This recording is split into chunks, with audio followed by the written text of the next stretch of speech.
Boa tarde. De novo aqui, né, tentando gravar mais um vídeo com aquela proposta de reeditar, né, alguns textos do nosso blog, Síndrome do Pânico, blogspot.com, onde nós temos mais de 240 textos sobre o tema Síndrome do Pânico e Ansiedade. Então, a nossa proposta foi sempre, né, de colocar a nossa experiência, a nossa história, né, no blog. E agora, com essa nova ideia de reproduzir alguns textos para os vídeos, também no intuito de reforçar, né, a nossa ideia, o que nós tiramos de ensinamento, que nós aprendemos no decorrer desses mais de 11 anos de leituras, de estudos, de conversas, de trocas de experiência com outras pessoas. Então, no dia 22/12 de 2019, tem um texto postado lá sobre a data que se aproxima, né? Sobre o Natal. Claro que a intenção, quando foi postado isso no blog, era trazer todas as propostas que a mídia, que as pessoas, principalmente a mídia, coloca, né?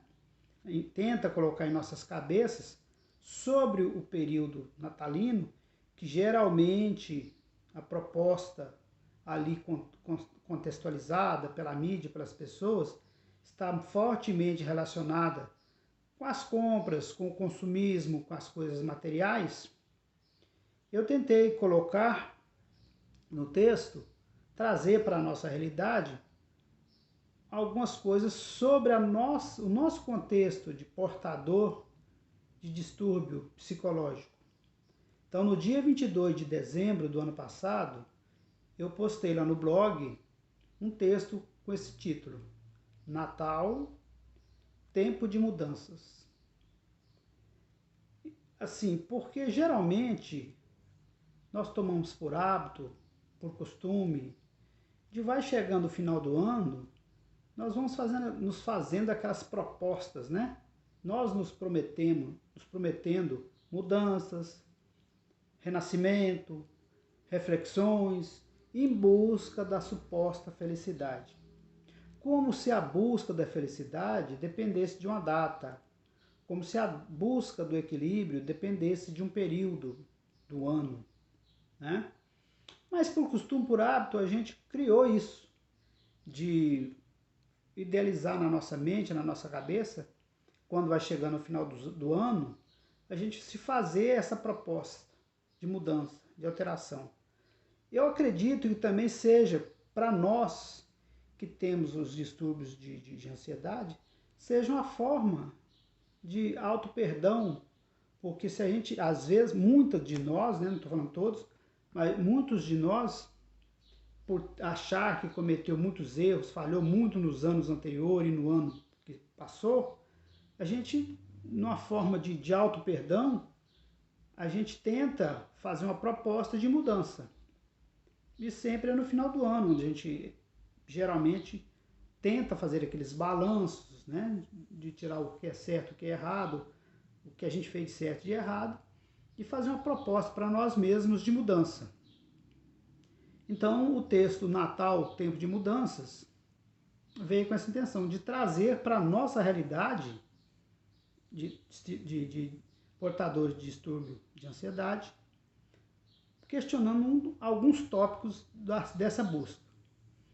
Então, assim, a gente tem que questionar o que realmente é, para nós, o que é felicidade. Onde está atrelada a felicidade?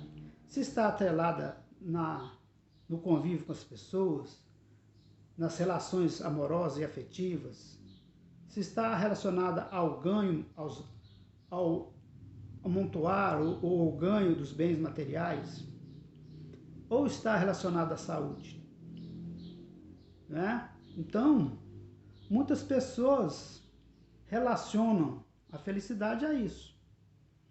Mas no nosso caso específico, a gente talvez não sinta tão feliz como a gente almeja, como a gente projeta, porque a própria situação da doença, em muitos casos, né, do distúrbio, ela nos traz desconfortos físicos, inclusive, e psicológicos, que torna para nós a vida um tanto quanto sem graça, sem objetivo, sem vislumbrar um parâmetro de equilíbrio mais à frente.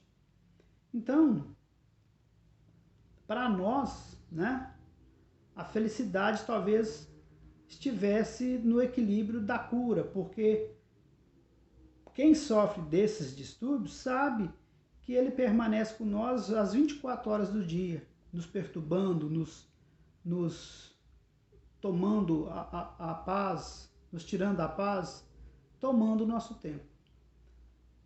Talvez nós relacionássemos a felicidade a isso. Mas assim, o que é o renascimento, que muito se fala? Como se renascer de um distúrbio desta monta, dessa magnitude, que transforma nossas vidas, que faz com que as pessoas se afastem, que nós nos afastemos, que nós deixemos de viver aquela vida como todo mundo vive? O que seria essa mudança? Né? Por quê? Porque nós precisaríamos alterar alguma coisa em nós. Se nós buscamos a felicidade, se nós buscamos o equilíbrio em tudo que a ciência já nos propôs, né? Com relação à cura, ao equilíbrio, se nós já fazemos tratamento, se nós já fizemos terapia, se nós já fomos no conceito religioso e ainda assim não conseguimos o equilíbrio esperado, aí sim precisaria entrar a outra parte de refletirmos o que está faltando para a gente provocar essas mudanças, para a gente renascer dessa enormidade de coisas que a gente tem sentido e para que a felicidade venha dentro daquilo que a gente almeja. Então precisamos refletir sobre isso. O que está faltando? O que estaria realmente no fundo, na essência desse distúrbio, que a gente tanto busca a saúde, o equilíbrio e não consegue? Não é? Então é nisso que a gente precisa. Claro que tem outras circunstâncias. Fala de mudanças, fala de renascimento, fala de felicidade, mas tem outras coisas que envolvem isso. São inúmeras as coisas. Mas no final do ano, geralmente nos é proposto por esta mídia, pelas pessoas, e a gente vê todo mundo falar de renovação, de renascimento, de felicidade, de mudança. Onde isso encaixaria na gente? Não é?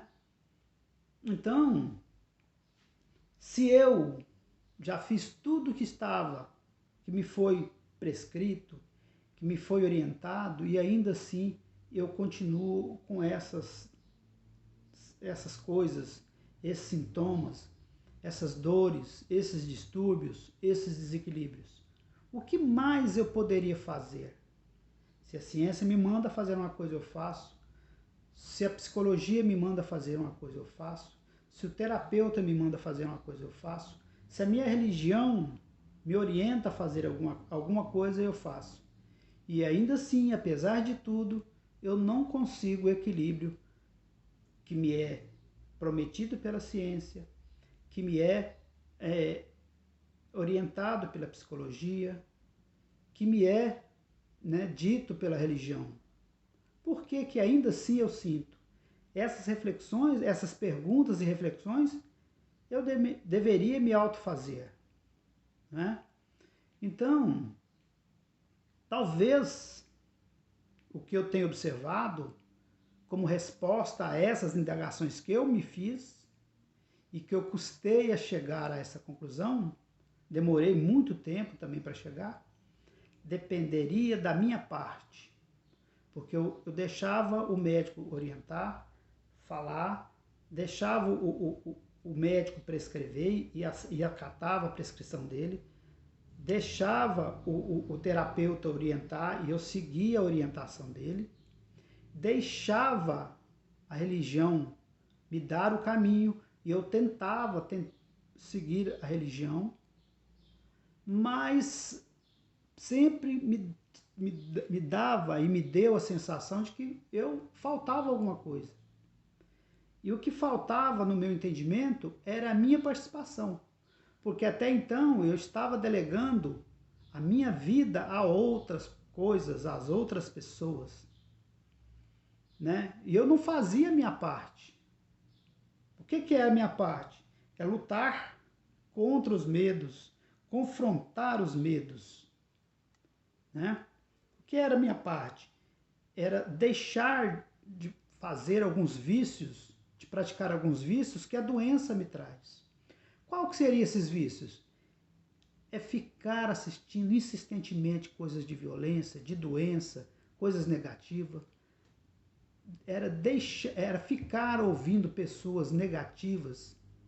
Era ficar entrando em blogs, em sites de pessoas que só relatavam doenças, só relatavam sintomas, só falavam de coisa negativa, e nenhuma dessas pessoas me propunham a cura, me propunham a forma de me equilibrar. Sem saber que tudo isso trazia para mim o desgaste, o acúmulo mais de pensamentos negativos que ia me fazendo entrar naquele ciclo que a gente sempre fala.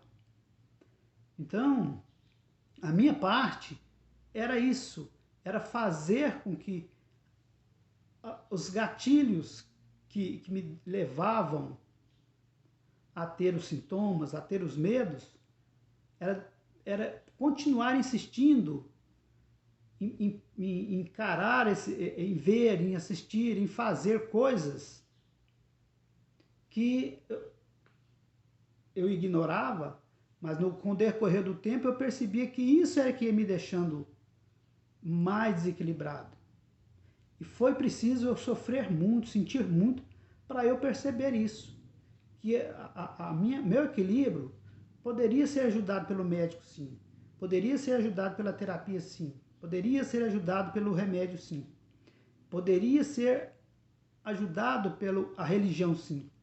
Mas se eu continuasse com todos aqueles vícios que eu criei e que a maioria cria, eu não sairia. Está entendendo? Então foi nisso que eu percebi. Falei, gente, mas não adianta eu ficar lendo, estudando, fazendo pesquisas, ouvindo, né? Se eu não mudar em mim essas coisas que me desequilibram. Então foi a partir daí que eu comecei a mudar, a alterar alguma coisa em mim, tirar de mim esses vícios, que são muitos, não são só esses não. Se a gente se auto-observar, a gente vê que a gente tem muitos vícios que nos causam a doença, que nos causam os sintomas, que nos trazem o medo. Quer ver um? É o mais clássico. É a gente entrar nas redes sociais e começar a relatar os sintomas. E ouvir o dos outros. Isso é um vício muito grande que a gente acha que vai melhorar e muito pelo contrário, a gente piora. Por quê? Se a coisa é psicológica, é na nossa mente, quanto mais eu falo daquilo que eu estou sentindo, mais ele fica. Quando eu mais ouço o do outro, mais vai ficando em mim o que ele está sentindo. Então eu acumulo o dele e o meu. Né? Não, Cláudio, mas então eu vou ter que ficar alheio aos outros, não posso ouvir o outro do que ele está falando? Eu acho que pode sim, mas o jeito é como você absorve aquilo. Se você ouvir o do outro e não absorver para si, só como um relato, beleza. Mas se a gente não conseguir, é melhor nem ouvir, é nem entrar, até a gente ter equilíbrio suficiente. O que adianta um doente, né, que não tem equilíbrio, com relação ao que você sente, ouvir o outro? Você vai assumir o do outro, você não vai estar ajudando nem a si nem a ele. Então, é preciso que a gente tenha um equilíbrio relativo para a gente poder equilibrar o outro. Agora, quando entra dois desequilibrados para falar do mesmo assunto, vai sair os dois mais desequilibrados ainda. Foi isso que eu resistia muito tempo em entender e em aceitar. Tá entendendo? Então, para mim, o tempo de mudança é sempre, não é só no final do ano, não é só no Natal, né? É no dia a dia. A gente tem que ir estudando e colocando os exemplos dos outros positivos em nossa prática para ver se encaixa na nossa realidade também, né? Então, é isso que eu quero pedir para vocês. Analisem. Não espere o final do ano, né, para fazer as mudanças, não espere o Natal, porque muito pelo contrário do que a gente pensa. Esses períodos, para quem realmente sente, são os piores. Porque é o período que vai reunir pessoas, que a gente não suporta estar no meio de muita gente. A gente está lá no meio de 10, 15, 20 pessoas, a família toda divertindo, e estourando champanhe, e tomando, e churrasco, e não sei o quê. E a gente está lá no cantinho, o coração a mil, sudorese e todos os sintomas que se possa imaginar. A gente não vivencia esse período. Então, o que adianta eu tenho que mudar no contexto geral, não é só no final do ano. Eu tenho que mudar no contexto total, né, do ano, qualquer que seja o dia, qualquer que seja a data, para que quando chegar lá no final do ano, aquilo que me fazia sofrer nos anos anteriores não faz mais. Eu posso estar no meio de 10, 15, 20, 100 mil pessoas que nada vai me atingir. Eu posso estar com som alto, barulho extremo, foguete, e aquilo não, se me atingir, atingirá pouco. Eu saberei lidar com aquilo. Talvez o que a gente busca seja uma cura definitiva e um equilíbrio total, mas talvez a gente encontrando a fórmula de lidar com isso, porque eu quero trocar no assunto e fiz alguns vídeos, já fiz alguns textos e vou voltar a reafirmar isso. Isso é muito ligado à energia de lugares e de pessoas. O problema, às vezes, é a gente saber lidar com essas energias, saber diluir esses lugares, a energia desses lugares, dessas pessoas. Já deu exemplo, observem bem, quando as pessoas negativas, quando as pessoas para baixo, os lugares muito pesados, quando a gente chega, a gente sente. Quer queira, quer não, nós temos uma sensibilidade mais aflorada do que o comum das pessoas. Então é preciso que observe isso também. Vai ser tema de outros vídeos, né? Porque eu acredito nesse tema, que ele é muito importante no contexto geral do nosso distúrbio, né?